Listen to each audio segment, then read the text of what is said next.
I was traveling today. I lost my thumb drive with my criminal information on it, all the recordings. I had news articles that I didn't put on my Facebook page yet because I'm still creating this last paperwork to get sent to all the police department, governor's office, et cetera, et cetera. But it's going to be a two-part paper. All that information is gone now. I was building it, making it, creating it, like my proposal for governor to request some finances, to request some assistance from private businesses in my governor campaign 2014. Cause they still just broadcasting showers, whatever how you pronounce the name in Snyder. I could blow Snyder out the water if the media stops suppressing me and law enforcement in every different justice department there is do their job. They say, oh, we can't do this and that. U.S. Marshal supposed to protect our rights. I done sent all these governmental agencies their bio of their obligations and duties to serve, protect, obey, participate within our human rights, civil rights, and or et cetera. I done sent it to them. And when you call these governmental Justice Department agencies, which could be FBI, CIA, the military, your local police, county police, state police, they say we don't have jurisdiction. And I have that all through my Tumblr account with their legal document papers stating you need to go to your local police department. From the county sheriff say the same thing, state police say the same thing, FBI just said F me, they didn't reply, they didn't respond. I went up there to Michigan Avenue, Federal Building, talked to them 2-3 times. The people behind the big bulletproof glass laughing and sniggling at me. So it's like this. They say they don't have jurisdiction, but if you do something illegal, they have jurisdiction then. So we do not understand the obligations and duties of someone else to preserve and protect our rights, our persons, real and personal property, and or et cetera. But they have all kind of laws and fines and prison sentences and judgment when we break laws and do things illegal. And sometimes, majority of the time, a small percentage of the time, however you want to use your arrangements of words, people are innocent, get railroaded. And due process has been served. Then 10, 20 years down the line, with new technology come out, or someone admit to their guilt 15, 20 years down the road, or when they're on their deathbed, that person let go. But that person was in a place of cruel and unusual punishment, but they call it due process. And we don't realize it until we go there, then we be up there trying to find the man in prison and jail that know the law and helping everybody else. Like people say, people start crying and complaining about things when it happen to them. And people always discredit someone because of this mass brainwashing, dysfunctional programming with the media. Like today on the news. I was watching Channel 7 News. I just walked in the house and I seen Channel News on, talking about Channel 7 was saying Operation Restore Order with the chief of police and all his little slaves, his little bunny rabbits hopping around raiding houses and they're doing their job. But they want to talk about, and the female will say, oh yes, I'm gonna join y'all. Oh, they doing a good job fascinating these people, and they dirty and corrupt as hell inside the police department and in the city government. But the police not gonna do nothing to clean up city government. Let Governor Snyder bring his boy up in here, emergency managers. Emergency managers in almost every city, not in every city, but in the cities they in. That's just to get your finances. All these people work at the big three, living comfortable, bringing home $700, $1,400 a week, doing all that overtime, and not doing their finances right. I know people that retires from any different form, walk of life. They get $4,000 a month, and some just get $3 something a month. So who took care of their business, getting their finances right when they retirement, or who just worked themselves to death doing overtime? Now they retired, they only getting $1,200 a month.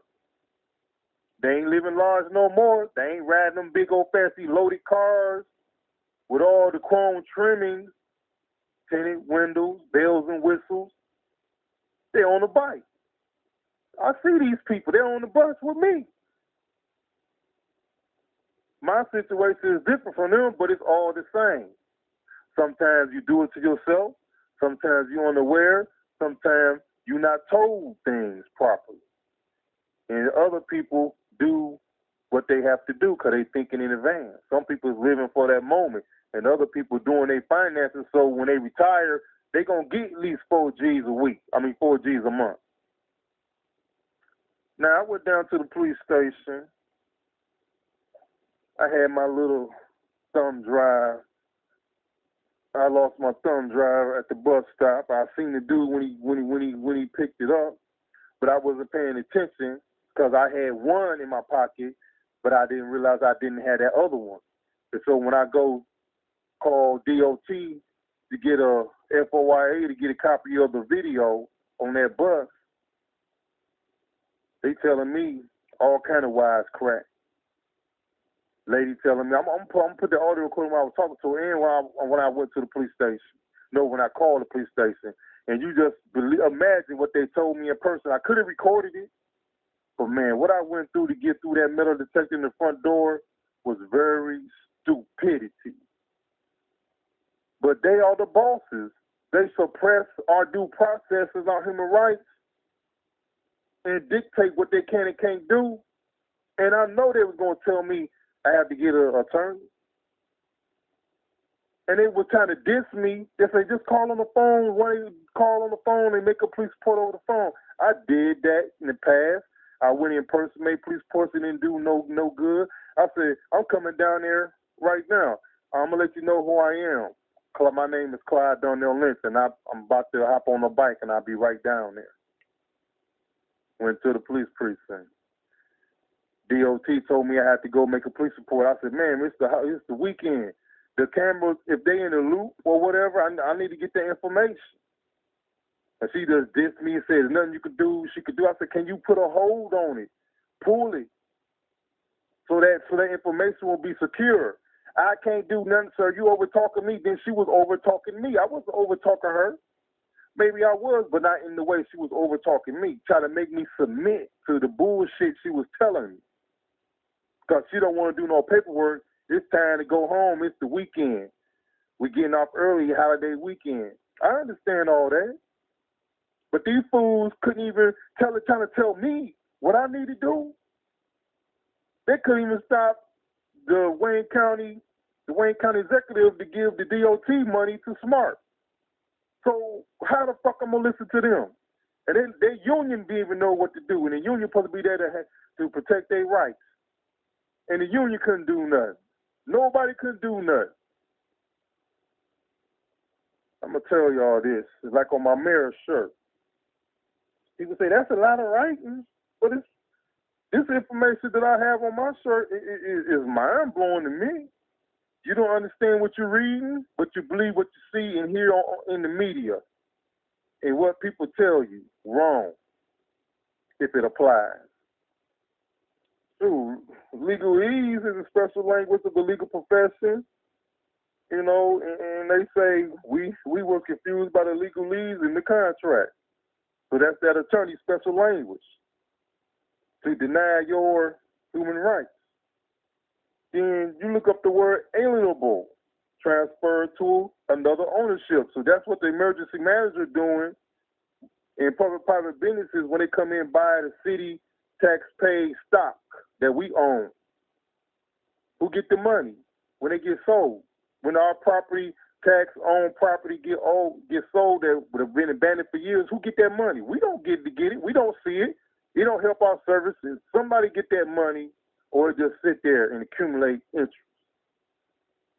So that's what's going on. Alienable rights with emergency manager and everybody in the UAW says you have to take a percentage cut. Man, when we pay what, $35, $40 twice a month for the UAW services.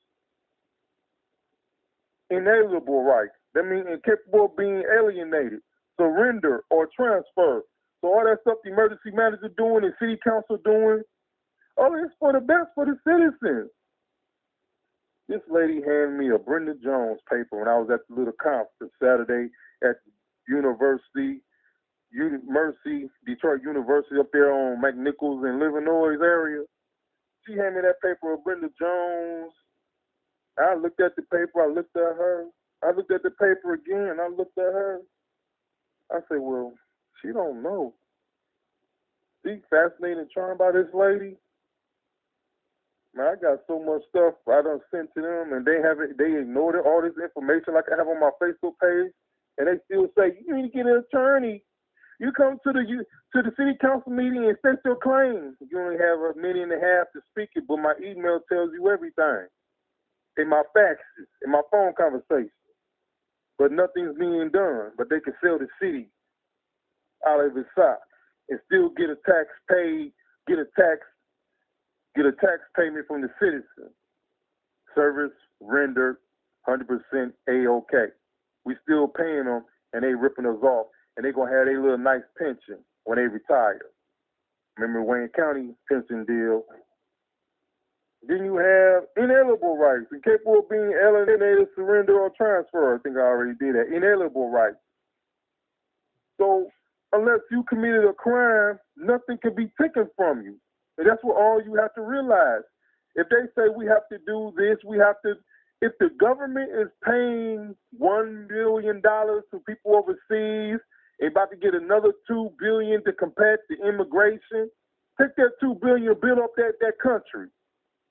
Take that $2 billion, build up the company, share the resources with them so we don't have to worry about them coming over here. That's all you got to do. Share the technology, the economic plan.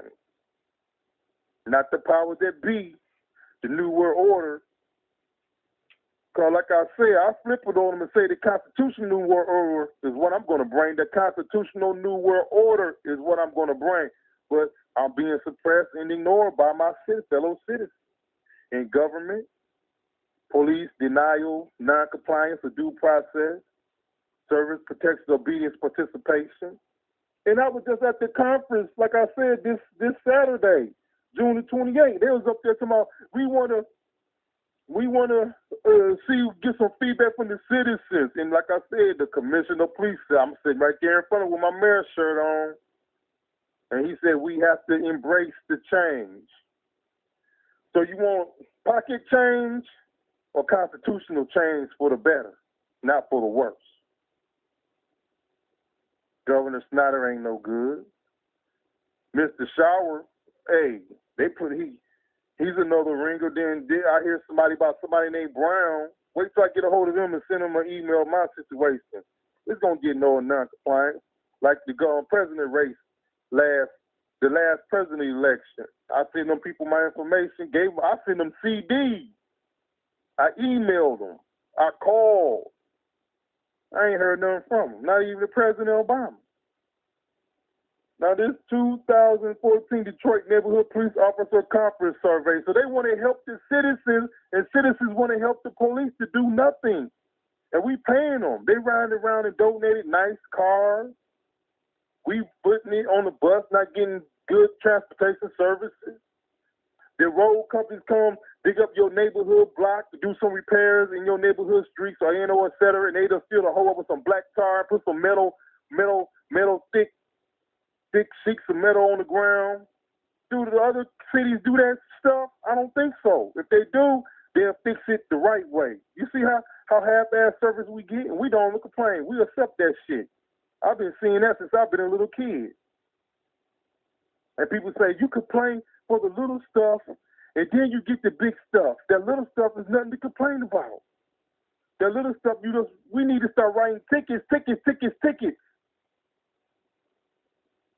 You keep on listening to these old know-nothing public figures and government officials. You got to get to be saying that slave mentality stuff my whole life. We still ain't got nothing. When you ask for the little stuff, you still don't get it. Some government officials just stole some neighborhood block club people some money to do this and that. That's the money the governmental agency is supposed to be doing, supposed to be paid to do the job. If these abandoned buildings, the government says, the city government says, we can't do nothing because we don't own the property. Isn't that property in the city of Detroit jurisdiction, Wayne County jurisdiction, state of Michigan jurisdiction, and or et cetera? The United States jurisdiction. You're going to say you don't have jurisdiction because it's privately owned, but you garnish people illegally and fraudulently at the 36th District Court and other courthouses. They call it legal, and it was illegally done by attorneys that know better. That's the definition of legalese. Nothing but profit. Nothing but profit. Now, I done went off on something. I supposed to been talking about something else. But this is supposed to be the Black Marble Eyes people audio recording. And I only got 4 minutes to do it, so I'm going to do the best I can. But, you know, how the police, I'm going to put the audio recording on here about how the DOT and the police did me. And when I went down to the police station to make a report, they're going to tell me get on the phone and call the police reporting people on the phone.